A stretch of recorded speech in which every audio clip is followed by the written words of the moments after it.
Nantikan pertandingan akbar antara Bang Chris John dengan saya, insya Allah. Nanti saksikan secepatnya perebutan gelar juara dunia, ya. Penantang terkini. Itu datang lagi beliau.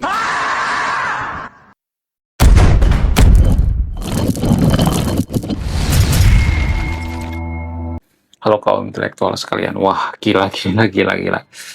Luar binasa. Jadi guys, seperti di video barusan, Hussein berani-beraninya nantangin Chris John main tinju. Nah, yang jadi pertanyaan, kalau Hussein donasi beneran ya, berantem ya, pukul-pukulan atau baku hantam dengan Chris John, apakah Gajah Hussein itu akan KO di menit pertama? Bagaimana fakta yang sebenarnya? Apakah ini cuma lucu-lucuan? Apakah cuma gimmick doang? Ya, apakah ini serius gitu?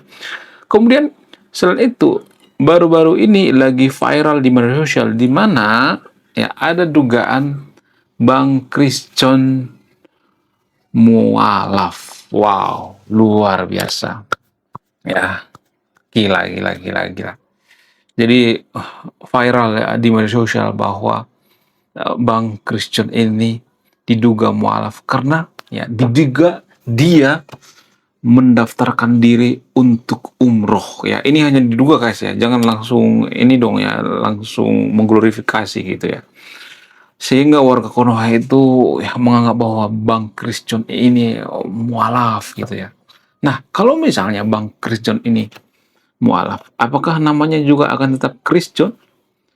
Chris itu artinya Kristen ya, terus ya kalau salah ya, Chris itu Kristen, John itu kalau nggak salah itu Paulus ya, atau John of Damascus ya, pokoknya begitulah ya, itu nama dari Alkitab juga ya. Nah, yang jadi pertanyaan, kalau dia mualaf, apakah namanya akan ganti? Misalnya ya jadi Abdul misalnya gitu ya, jadi Ahmad misalnya ya, apakah namanya akan diganti atau tidak? Bagaimana fakta yang sebenarnya? Kemudian, ya selain itu kalau saya perhatikan, kenapa kalau berita mualaf di Konoha itu langsung viral gitu? Padahal kan warga Konoha itu kan sudah mayoritas beragama Muslim. Tapi kalau ada orang mualaf itu, ya seperti diglorifikasi gitu ya, viral gitu ya, dari Sabang sampai Merauke gitu. Ya, sementara ya kalau misalnya ada orang yang murtad di Eropa misalnya, murtad jadi agnostik misalnya, murtad jadi ateis misalnya. Tapi kalau di Eropa biasa aja gitu, nggak pernah diglorifikasi gitu, nggak pernah disambut, dikasih karpet merah misalnya, ya dikasih penghargaan misalnya, ya kemudian dipuja-puja gitu ya, dikasih pujian setinggi langit, nggak ada seperti itu, biasa aja gitu ya. Jadi kalau ada orang murtad di Eropa itu ya, murtad jadi ateis, agnostik, nggak ada seperti itu ya. Kenapa ada beda perlakuan gitu? Kenapa? Jadi saya tuh orang yang sangat penasaran. Kenapa bisa seperti itu? Jadi setelah saya riset, saya menemukan fakta yang sangat luar binasa. Apa itu faktanya? Kalau saya bongkar ini mungkin akan banyak warga Konoha yang kejang-kejang kelonjotan berjemaah. Jadi guys, ternyata pada faktanya Bang Christian itu tidak benar-benar mualaf. Wow, gila. Ya, ini akan bikin warga Konoha kejang-kejang kelonjotan berjemaah. Ya, jadi sebenarnya pada faktanya, menurut riset terpercaya, menurut intel terpercaya, ternyata dia itu bukan mendaftarkan diri untuk umroh, tapi dia nyari rumah, tapi rumah tersebut ada embel-embel syariatnya gitu ya, diduga seperti itu, jadi bukan untuk umroh. Jadi kalau ada yang mengatakan bahwa Bang Christian ini mualaf, itu salah total ya. Jadi mohon maaf bagi teman-teman muslim ya, teman-teman yang beragama Kristen ya, jadi saya tidak sedang mengecewakan Anda di sini ya, tapi kalau saya perhatikan ya, berita-berita seperti ini lebih penting daripada berita gimana caranya supaya Konoha itu dapat piala Nobel. Ya itu tidak terkenal di Konoha ya. Ya kalau misalnya ini ada seorang kafir misalnya berhasil mengalahkan pecatur terhebat sepanjang masa, God ya, pecatur terhebat sepanjang masa yaitu Magnus Carlsen, orang Norwegia. Kafir juga sebenarnya. Jadi ya, ada seorang kafir dari Konoha gitu ya. Ada seorang wanita cantik, wanita sangat luar biasa, pecatur yang sangat luar biasa dari Indonesia, yaitu Agnes Sihite atau Chelsea Monica Agnesia Sihite, memenangkan pertarungan yang sangat luar biasa. Ya walaupun simultan ya. Simultan juga Babang Magnus itu tidak pernah meremehkan lawannya. Ini sudah saya bahas ya pertarungannya di video saya sebelumnya. Saya juga senang catur gitu ya. Jadi saya suka ya berita seperti ini.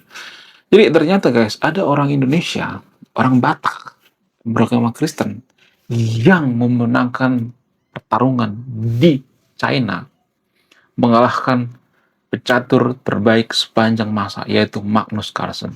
Kenapa Magnus Carlsen ini dinyatakan sebagai pecatur terbaik sepanjang masa?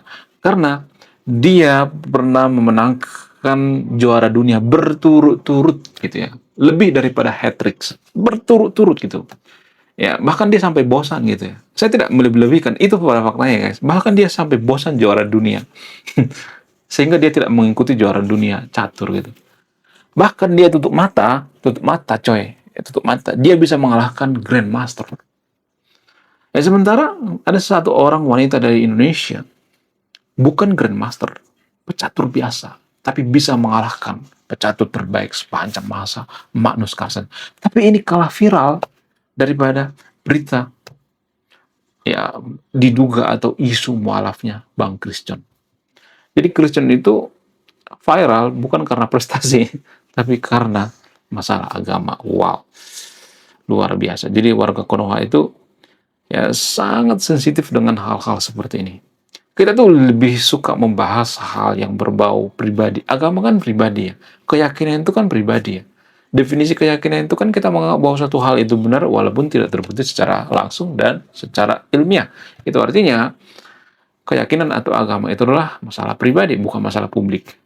Jadi harusnya kita harus mengapresiasi kalau misalnya ada kafir misalnya, ya warga Konoha sering mengatakan kafir gitu ya, ya berhasil mengalahkan pecatur terbaik sepanjang masa. Itu yang harus kita viralkan.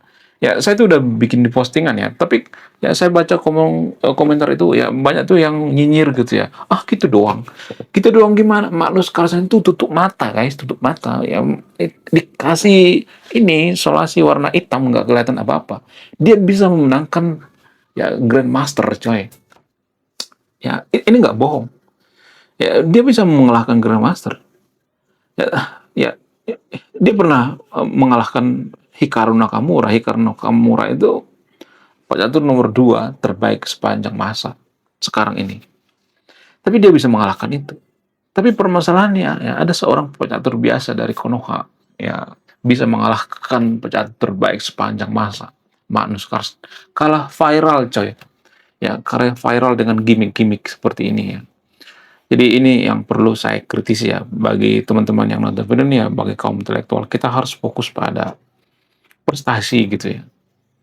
Kemudian selain itu kalau misalnya Hussein Donasi beneran berantem ya, pukul-pukulan atau baku hantam dengan Bang Christian, apakah dia akan KO? Ya jelas dong KO ya. Ya saya bisa taruhan ya, taruhan 1 miliar, ya, pasti KO dong ya. Nggak mungkin nggak KO. Jadi itu cuman gimmick doang guys. Itu nggak beneran ya. Itu cuman supaya warga Konoha itu nonton gitu ya. Itu menarik perhatian. Ya Hussein Donasi kan sangat jago dalam menarik perhatian gitu ya. Sangat jago gitu ya. Itu kalau saya perhatikan. Dia sangat ini ya, sangat TikTokers banget ya. Orang TikTokers kan seperti itu ya. Di menit pertama mereka langsung menarik attention gitu, perhatian ya. Ya TikTokers banget lah. Kemudian selain itu ya menurut keyakinan saya, menurut dugaan saya, ini hanya di Konoha ya, bukan Indonesia, ini sekelompokan ya. Saya tidak mengatakan Indonesia. Karena apa? Karena orang Indonesia itu anti kritik ya. Sedikit saja kita kritik, maka orang Konoha akan kejang-kejang, kelenjotan berjamaah. Jadi guys, ternyata warga Konoha itu, terutama agama tertentu di Konoha itu, mereka krisis identitas dan krisis prestasi. Sehingga kalau ada orang yang berprestasi pindah ke agama mereka, maka itu sangat diglorifikasi seperti Griston misalnya. Chris John ini kan berprestasi ya. Itu diglorifikasi. Karena apa? Karena minimnya prestasi. Kita harus mengakui itu. Ya, buktinya apa? Buktinya ya Konoha itu tidak ada satupun yang memenangkan Piala Nobel. Gak ada. Mana datanya? Dulu Pak Pram, ya Pramudia Anantatur hampir saja memenangkan Piala Nobel, tapi digagalkan oleh rejim Soeharto. Kita tidak pernah satupun nih memenangkan Piala Nobel. Ya, ukurannya Piala Nobel, itu prestasi tertinggi itu Piala Nobel. India gimana? Ya walaupun India kita sering kata-katain gitu ya, Brindavan ya, jorok, tapi India ada yang menangkan Piala Nobel, coy. Ya kemudian Turki ya ada yang menangkan Piala Nobel. Walaupun Turki kita kata-katain negara sesat ya kan, liberal apalah gitu ya. Turki ada guys. Ya. Kemudian negara lain juga ada gitu ya. Dari Filipina kayaknya ada tuh ya. Walaupun Filipina sering kita katain. Ya, kemudian Timor Leste, negara sekecil Timor Leste, ada yang memenangkan Piala Nobel. Coba tulis di komentar ya, siapa yang berasal dari Timor Leste. Saya salut dengan orang-orang Timor Leste. Ada yang memenangkan Piala Nobel. Itu harus yang kita apresiasi. Bukan kalau misalnya ada orang mualaf langsung kita wow gitu. Itu namanya kita krisis identitas. Ya, jadi kita itu terlalu mengglorifikasi gitu ya kalau ada pindah ke agama kita. Padahal ya orang-orang yang ateis, agnostik gitu ya, pindah misalnya nih orang beragama ke agnostik ateis, nggak pernah tuh disambut gitu ya, dikasih penghargaan gitu ya, dipuja-puji, dikasih karpet merah, ya diundang kemana-mana, nggak ada tuh, ya biasa aja gitu. Jadi itu artinya, apakah ada yang salah dengan pola pikir kita? Salah. Kita terlalu fokus pada masalah privasi seseorang. Agama itu kan privasi sebenarnya. Cuman dikonohakan agama dijadikan masalah publik, bukan privasi. Sehingga orang-orang itu terfokus pada masalah pribadi seseorang.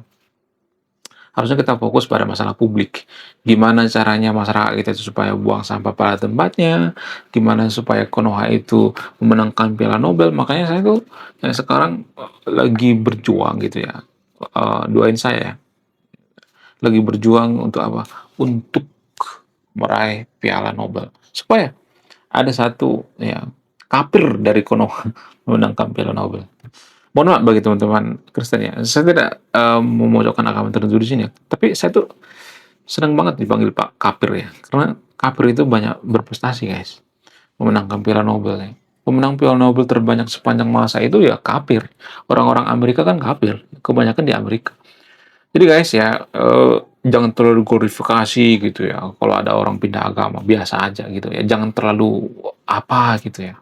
Jadi kita tuh seperti kehilangan identitas gitu ya. Kita tuh seperti buih di tengah lautan gitu. Banyak tapi unfaedah gitu. Nggak boleh seperti itu ya. Ya harus mandiri dong ya. Kokoh pada pendirian. Menurut kalian gimana? Coba tulis komentar ya. Tidak akan berbeda dengan Anda yang menyimpulkan. Belum kita lanjut. Jadi guys, kemarin ada yang nanya, lu apa sih kontribusinya bagi negara ini? Kontribusi saya ini guys ya, nulis buku judulnya Budi Tanpa Pekerti. Ini temanya bahas tentang agama. Kemudian sama luka. Kisah dalam buku ini ada seorang kiai bingung memilih antara menyelamatkan hutan atau menyelamatkan 1000 anak yatim. Link pembeliannya ada di pin komentar video ini. Jadi endingnya apa ya? Saya penasaran ini. Saya jadi penasaran ini isinya apa. Beli juga beli. Link pembeliannya ada di pin komentar video ini. Kemudian kalau misalnya Bang Christian ini benar-benar mualaf gitu ya, benar-benar pindah agama, apakah dia akan berpengaruh? Nggak juga. Nggak berpengaruh pada kemajuan juga. Ya, yang paling berpengaruh itu adalah pola pikir, ya, pola pikir masyarakat kita. Kita tuh kan selalu mengharapkan orang lain ya untuk memajukan negara kita. Jangan terlalu berharap. Itu kesalahan fatal ya. Itu kecelakaan sejarah ya. Ya harusnya ya, masyarakat kita itu dididik untuk berpikir maju supaya kita jadi negara maju, bukan mengharapkan pada satu orang. Oke guys ya, sekian video ini. Terima kasih sudah memahami. Saya kaum intelektual. Salam rasional.